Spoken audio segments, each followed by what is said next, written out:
The Trump administration this week rescinded Obama-era guidance that encouraged schools to take a student's race into account to promote diversity in admissions.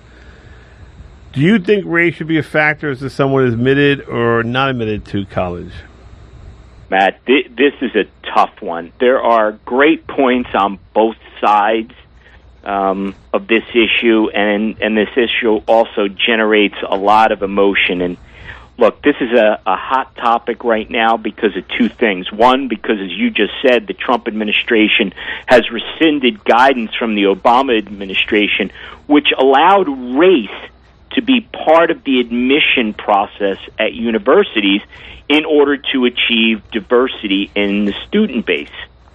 And point two is that there is a lawsuit with Harvard right now, and you have the Asian Americans as the plaintiffs, and they're suing because they say the school unlawfully limits the number of Asian students. So, what makes our country great is diversity, whether it's race, sexual orientation, religion, thought.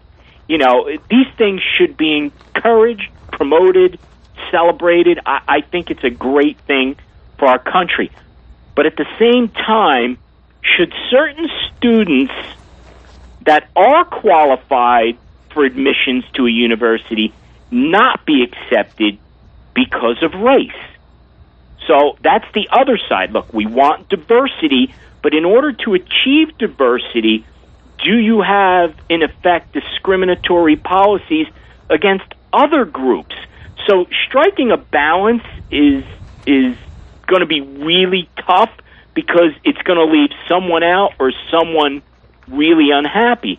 Because what if the admissions process was completely anonymous? So, in effect, it's blind to race. What would happen?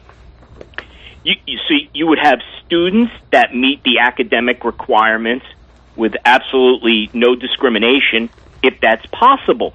But would it result in limited races being represented in the student body? Because that wouldn't be good not to have diversity.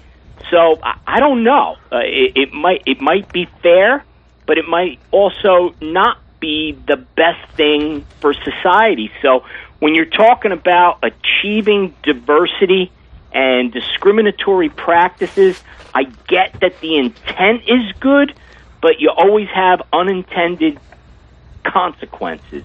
And I'm concerned where it's going to go, to be honest, because I'm not sure that you can really win, so to speak, in terms of achieving that diversity and at the same time not discriminate. It's a tough one, Matt. It's a great question. That may be one of those where we really just can't get to the right answer.